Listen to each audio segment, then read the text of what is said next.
मुळात महाराष्ट्राच्या या संपूर्ण वाटचालीमध्ये मराठी सिनेमाचं जे कॉन्ट्रिब्युशन आहे ते खूप मोठ्या प्रमाणामध्ये आहे आणि मराठी परंपरा, मराठी संस्कृती हे पुढे नेण्याचं काम मराठी सिनेमा करत असतो. आणि अशा वेळेला मल्टिप्लेक्समध्ये सिनेमा पाहण्यासाठी माउथ पब्लिसिटीवरती लोक येतात.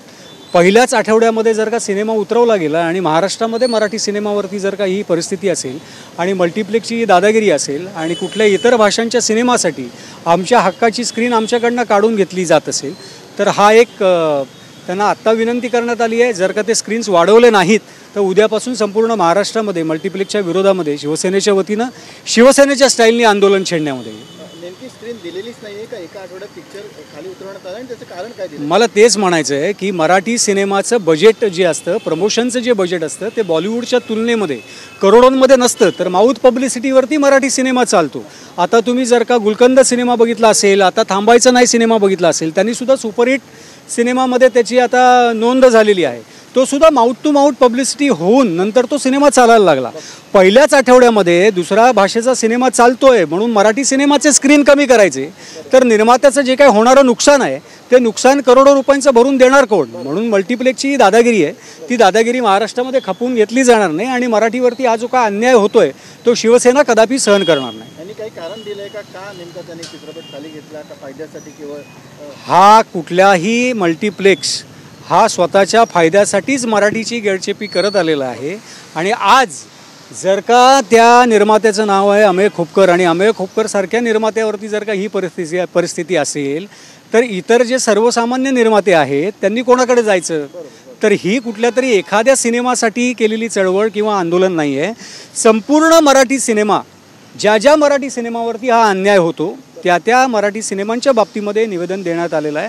आणि अशा पद्धतीने परत जर का कुठल्याही सिनेमाच्या बाबतीत झालं तर शिवसेना त्या मराठी निर्मात्याच्या बाजूला, त्याच्या पाठीशी आणि त्या मराठी सिनेमाच्या पाठीशी एकनाथजी शिंदे साहेब यांच्या नेतृत्वाखाली आम्ही सगळेजण उभे राहू.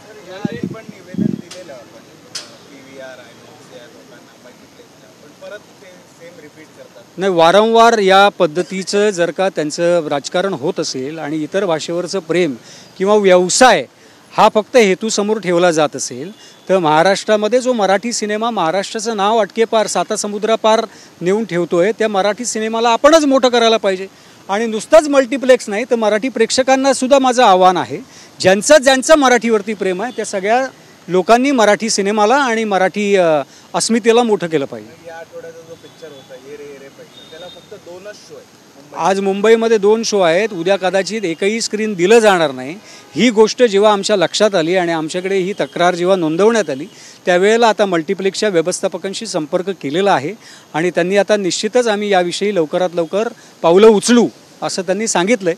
आम्ही संध्याकाळपर्यंत वाट बघू, जेव्हा उद्याचं चार्ट तयार होईल तेव्हा आमच्या लक्षात येईल आणि उद्याची काय गोष्ट करायची आहे ते आम्ही रात्री ठरवू. भूमिका काय आहे म्हणजे जे आपले चित्रपट सेनेचे अध्यक्ष आहेत सुशांतजी शेलार, शिंदे साहेबांच्या मार्गदर्शनाखाली काम करतायत. पक्ष जो आदेश देईल तो करायचा. आता मराठी करणारे गेले कुठे? अशावेळी नाही येत ते, मलाही खायला येतात फक्त. बघू, नाही तर आंदोलन आमच्या स्टाईलनी करू. उदाहरण आहे खारला हॉटेलचं.